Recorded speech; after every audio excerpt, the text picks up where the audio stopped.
P-C-R म्हणजे put call ratio काय असतो, तो कसा वापरायचा, हे आपण ह्या व्हिडिओमध्ये पटकन समजून घेऊया. हा पुट कॉल रेशो किती आहे हे बघण्यासाठी तुम्हाला काय करायचंय, तर एनएससीच्या वेबसाईटवर जायचंय. एनएससीच्या वेबसाईटवर गेलात, निफ्टी किंवा ज्या कुठल्या इन्स्ट्रुमेंटचा तुम्हाला पी-सी-आर बघायचा आहे, त्या इन्स्ट्रुमेंटची ऑप्शन चेन उघडायची. इथे मी उदाहरण घेतोय निफ्टीचं. ऑप्शन चेनमध्ये डाव्या बाजूला जो डेटा असतो तो कॉल्सचा डेटा असतो. कॉल्सच्या ओआयच्या कॉलम मध्ये मला खाली यायचंय. हा झाला कॉल्सचा टोटल ओपन इंटरेस्ट. सगळ्या स्ट्राईक प्राइसेसचे कॉल मिळून जो काही ओपन इंटरेस्ट आहे तो हा आकडा झाला. परत मला पुट्सचा ओपन इंटरेस्टचा डेटा पाहिजे, तर त्याला काय करायचं, परत खालीच स्क्रोल करायचं, पूर्ण दुसरीकडे स्क्रोल करायचं. आता दुसऱ्या टोकाला जो मला डेटा मिळतो तो पुट्सचा ओपन इंटरेस्ट मिळतो. टोटल जेवढ्या स्ट्राईक प्राइसेस आहेत त्या सगळ्या मिळून मध्ये किती ओपन इंटरेस्ट आहे हे मला त्याच्यातनं दिसतं. सो हा आकडा आणि कॉलचा आकडा ह्याची जर का तुम्ही डिव्हिजन केली तर त्यातनं तुम्हाला पुट कॉल रेशो मिळतो. तो पुट कॉल रेशो इंटरप्रिट कसा करायचा हे आपण समजून घेऊया.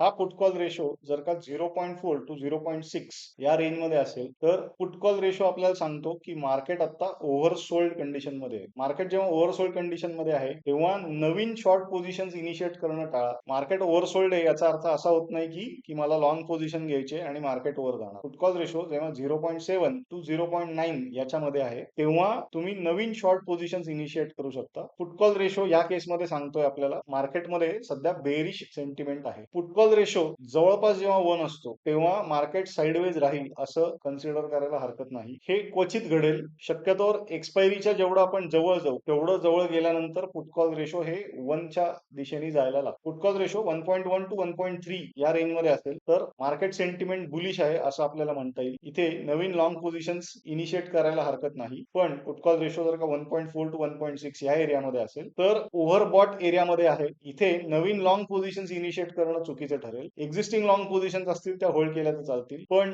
नुसतंच ओव्हरबॉट आहे याचा अर्थ असा नाही की मार्केट खाली जाईल किंवा तुम्हाला शॉर्ट पोझिशन घ्यायला पाहिजे. ज्या इन्स्ट्रुमेंट्स मध्ये लिक्विडिटी खूप जास्ती आहे अशा इन्स्ट्रुमेंटचा पुट कॉल रेशो बघायला पाहिजे. इतर इन्स्ट्रुमेंटचा ज्याच्यात लिक्विडिटी कमी आहे त्यांच्या पुट कॉल रेशो मधनं विशेष काही माहिती मिळत नाही. निफ्टी आणि बँक निफ्टी या इंडेक्सचे पुट कॉल रेशो वापरा, पण फक्त पुट कॉल रेशो हा तुमच्या ट्रेडिंग डिसिजनचा बेसिस असू शकत नाही. पुट कॉल रेशो तुम्ही केलेले अनालिसिस सपोर्ट करण्यासाठी फक्त वापरू शकता. फक्त पुट कॉल रेशोच्या आधारावर कोणताही ट्रेडिंग डिसिजन घेऊ नका. हा मुद्दा तुम्हाला पटला असेल तर माझ्या व्हिडिओला लाईक करा, जास्तीत जास्त लोकांपर्यंत पोहोचावा याच्यासाठी तो शेअर करा आणि माझ्या चॅनलला सबस्क्राईब करा. धन्यवाद.